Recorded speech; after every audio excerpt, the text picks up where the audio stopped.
So what we're doing is that this drain here was chosen because it's inside the street, and it most closely demonstrates what the outfall looks like in the ocean.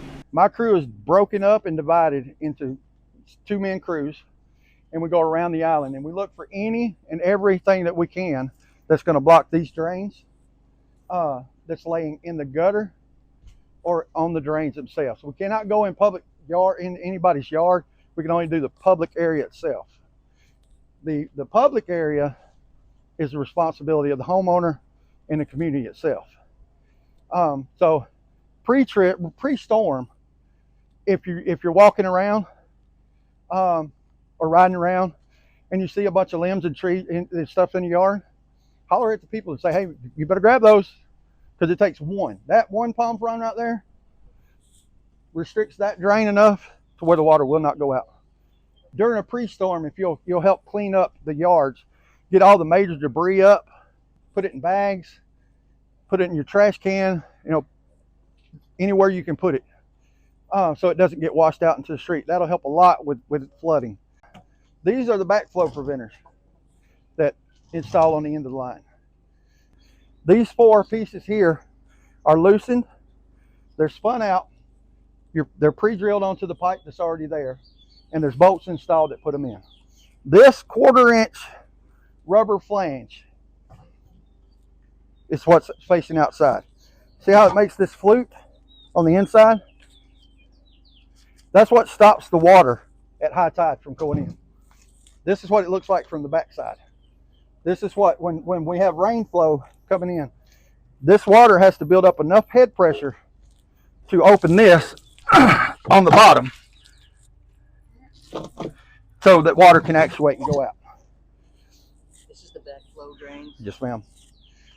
So it takes more effort to get this open.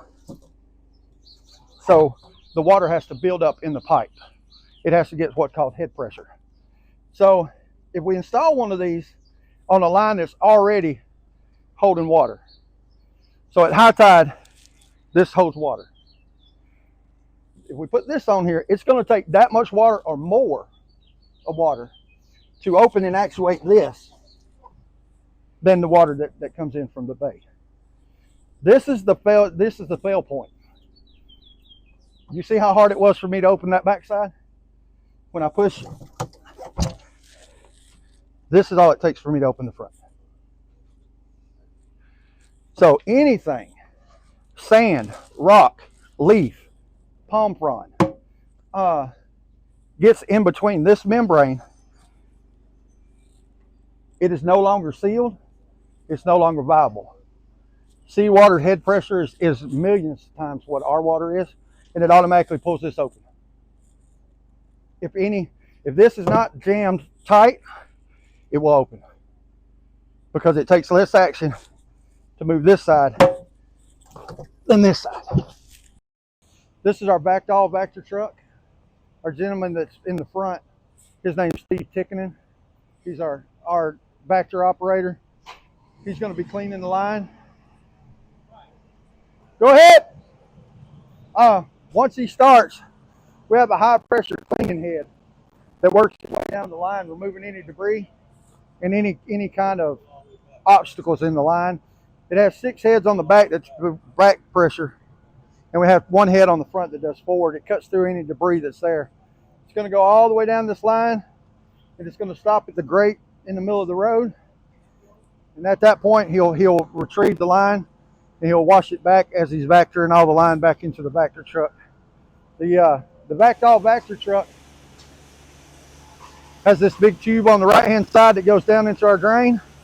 That's our Vector line. It drains, it sucks it up into the big gray tank that's in the middle of the truck, where it holds and contains all of our debris and fluid that we pull out. The 2 white tanks that are on the left and right hand side are water tanks that hold the fresh water that we use for pumping through our pressure. In this gauge, the valve here is our outlet valve. We take it off site to a designated area where we can dump, and it's disposed of